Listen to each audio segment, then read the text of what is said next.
America ने कहा है कि ईरान ने अगर हमले किए कतर पे, ईरान ने अगर हमले किए ओमान पे, तो हम उसके गैस भंडार पे ऐसा हमला करेंगे जिसका अंदाजा उसको नहीं होगा।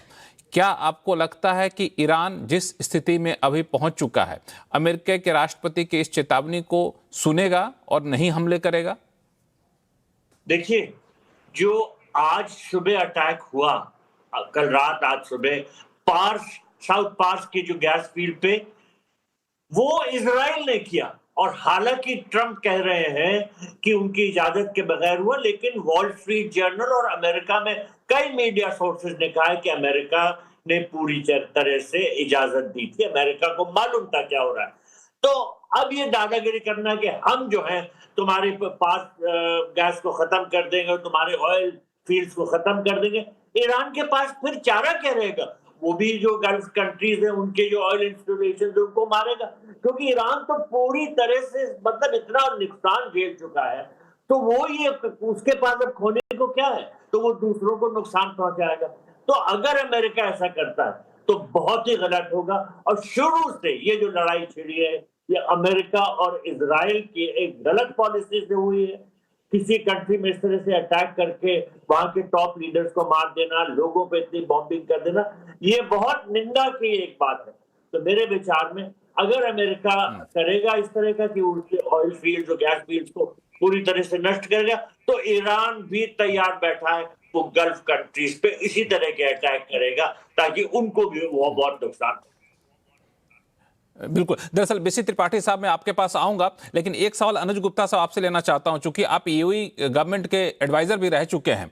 आपको लगता है कि ईरान अमेरिकी चेतावनी को गंभीरता से लेगा, हमले करना बंद कर देगा? क्योंकि अगर हमला जारी रखता है तो स्थिति बहुत भयावह हो जाएगी। नहीं, देखिए, ये तो सिचुएशन और ज्यादा कॉम्प्लिकेट हो जाएगी। जैसे तनेजा जी बोल रहे थे, ये पूरी दुनिया पे एक घातक हमला है। और इस पे कई एनालिसिस भी हुए हैं कि इंडिया की क्या पोजीशन है इस पे। अगर इंडिया की एनर्जी सोर्सेज की डाइवर्सिटी देखी जाए, इंडिया कितनी एनर्जी कंज्यूम करता है वो देखा जाए, तो एशिया में थर्ड हाईएस्ट इम्पैक्ट इंडिया पे आएगा। और इस पे हमेशा हम देखते हैं कि दुनिया में कुछ हो रहा है, लेकिन हमें फोकस करना चाहिए कि हम क्या कर सकते हैं इंडिया के अंदर से। तो किरीट पारेख जी ने बोला कि हमें डाइवर्सिफाई करना है, अपने एनर्जी को, रिन्यूएबल एनर्जी को देखना है। मैं बोलना चाहूंगा कि इथेनॉल पे भी बहुत फोकस करने की जरूरत है। हमने अपने फार्मर्स को काफी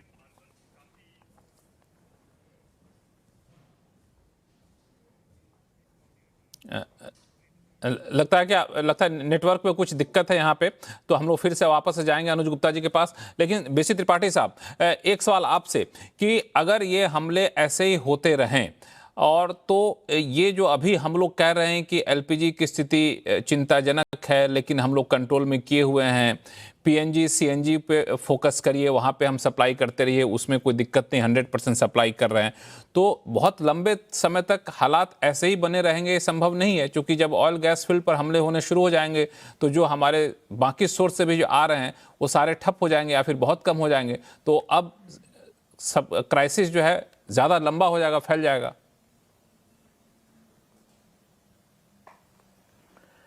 देखिए, पिछले एक हफ्ते पहले जब हम लोग बात कर रहे थे तो उसमें ये था कि ये युद्ध कितना लंबा चलेगा, उसके ऊपर ये निर्भर करेगा। अभी तक तो जो आज की मेरी खबर है, लगभग करीब 40% गैस कट कर दी गई है फर्टिलाइजर सेक्टर की, जो प्रायोरिटी सेक्टर है। इंडस्ट्री की गैस 50% कट कर दी है।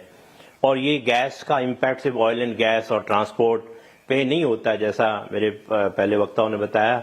देखिए, गैस का इस्तेमाल होता है पेट्रोकेमिकल्स पे, गैस पेट्रोकेमिकल उत्पाद एकदम बंद कर दिया गया है, उसकी गैस को डाइवर्ट कर दिया है हम लोगों ने। रिफाइनरी ज़्यादा एलपीजी बना रही है, नैफ्ता अवेलेबल नहीं है, naphtha is being used as a replacement of gas in refinery.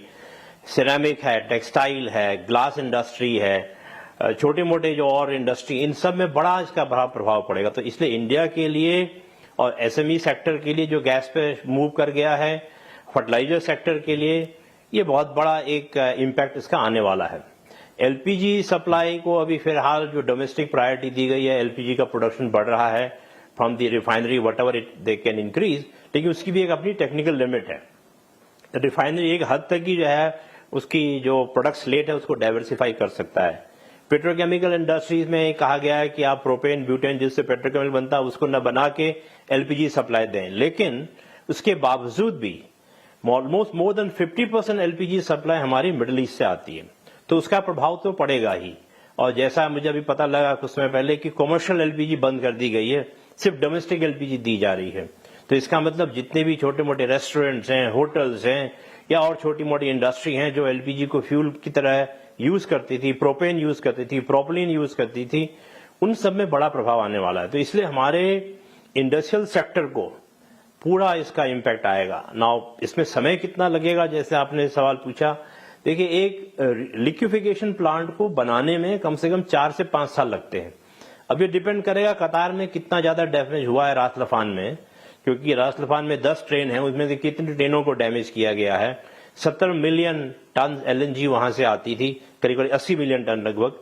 अब उसमें से कितना इम्पैक्ट है ये तो असेसमेंट करना अभी बड़ा मुश्किल है, लेकिन उसको रिप्लेस करने के लिए कम से कम 4 से 5 साल लगते हैं एक प्लांट को बनाने में। अब हम और दुनिया की और जगहों से गैस ला सकते हैं, रशिया से ला सकते हैं। इस वक्त रशिया के पास कुछ ऐसे अपॉर्चुनिटीज हैं जहां पे हम लोग अपनी एलएनजी सप्लाई बढ़ा सकते हैं। यूएस की LNG supply most probably is already all committed, इतनी जल्दी तो उसमें इजाफा होने वाला नहीं है। उसकी सारी एलएनजी सप्लाई या तो एशिया में आती है या यूरोप में जाती है, क्योंकि रशिया से गैस आना बंद हो गया यूरोप को, तो मैक्सिमम गैस यूएस से चली जाती है रशिया यूरोप को यूएस से। तो इसलिए इंडिया को इसकी पूर्ति करना इतना आसान नहीं होगा। ऑफ कोर्स अभी ये तो एक किस्म से government is trying to manage and trying to prioritise the gas so that impact is less, but now after cutting 40% of the gas इसका इम्पैक्ट तो आने वाला है across the industry, across the different sector. LPG की supply के लिए अभी तो जैसे बता रहे कमर्शियल सेक्टर को घटा दिया है, तो आप डोमेस्टिक में आप गैस दे रहे हैं, लेकिन इसमें भी मुझे लगता है आने वाले समय में एक किस्म से रैशनिंग करनी ही पड़ेगी, क्योंकि जहां लोगों को महीने में 1 सिलेंडर देते थे वहां 2-1.5 महीने में 1 सिलेंडर मिलेगा। ऐसी स्थिति आने की संभावना है आने वाले समय में। दरअसल आपने सही कहा कि चूंकि हालात जिस तरीके से बिगड़ रहे हैं, अगर ऐसे बिगड़ते रहे तो सरकार को और भी कदम उठाने पड़ेंगे। तनेजा साहब, इसमें कुछ आप ऐड करेंगे क्या? चूंकि अगर स्थिति ऐसे बिगड़ती रही तो जो हम लोग कह रहे हैं कि यूएस से गैस ले लेंगे, यूरोप से रशिया से तेल ले लेंगे, उन लोग के पास उतनी कैपेसिटी है क्या? खासतौर से यूएस के पास उतना तो है नहीं कि इसको सब्स्टिट्यूट किया जा सके। हालांकि अभी हम थोड़े से एलएनजी एलपीजी लेना शुरू किए हैं यूएस से, रशिया से। रशिया के पास तो है भी, लेकिन यूएस तो इतना सब्स्टिट्यूट हो नहीं सकता है। नहीं, देखिए इसमें 3 पहलू आ जाते हैं। एक किसी भी देश के पास हो सकता है प्राकृतिक गैस हो या एलपीजी हो, और लेकिन उसका साथ में आपने ट्रांसपोर्ट इंफ्रास्ट्रक्चर देखना होता है, आपने साथ में इंपोर्ट इंफ्रास्ट्रक्चर देखना होता है, उनके कमिटमेंट देखना होता है।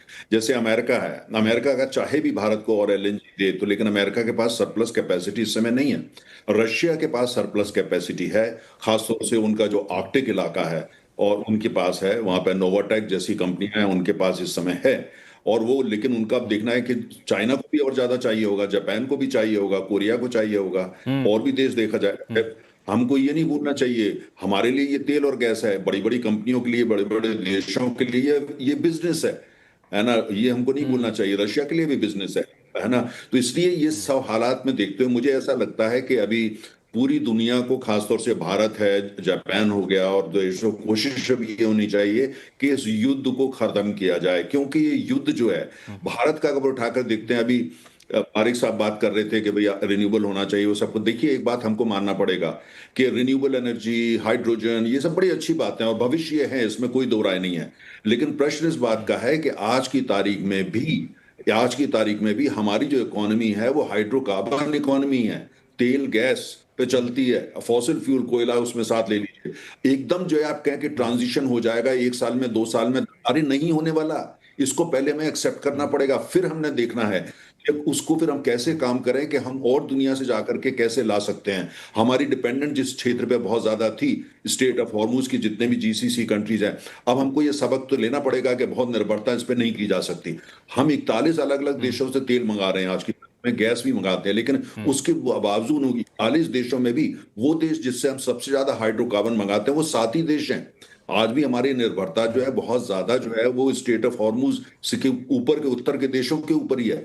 अब उस सबको हमको बदलना पड़ेगा, लेकिन ये सब इतना आसान नहीं होगा। इसलिए अगर युद्ध जो है, हमारे लिए पूरी कोशिश अभी होनी चाहिए भाई किसी भी तरीके से वहां पे शांति आए। और अगर ये जो आपस में लड़ते हैं, जो इनका इनिशियल प्लान था, देखिए युद्ध को जरा नजर करिए, पहले 12 दिन जो है एनर्जी इंफ्रास्ट्रक्चर पे हमले नहीं करे गए। अमेरिका ने जाकर के उस टापू पे ईरान के हमला किया, बमबारी करी, लेकिन वो टापू 90% ईरान का ऑयल इंफ्रास्ट्रक्चर है वो उस टापू पे, पर उस पर हमला नहीं किया, उस पर नहीं किया। उनको पता था रिजल्ट क्या होगा, उनको पता था अगर वो करा तो उसके बाद क्या होगा, वो ईरान करेगा जो ईरान ने आज किया है। तो इसलिए जो अभी भी जो प्रेसिडेंट ट्रंप है, उनका कहना है कि मैं आपकी साउथ पार्ट्स को ऐसा चोट पहुंचाऊंगा, लेकिन उससे तो सभी देशों में खासतौर से कतार को नुकसान हुआ है। लेकिन ये कोशिश, इसका मतलब यह कि अमेरिका ने आज धमकी दी है, मैसेज दिया है कि जो एनर्जी इंफ्रास्ट्रक्चर है तेल और गैस का, उस पर हमले मत करो, उसको युद्ध से बाहर रखो। ये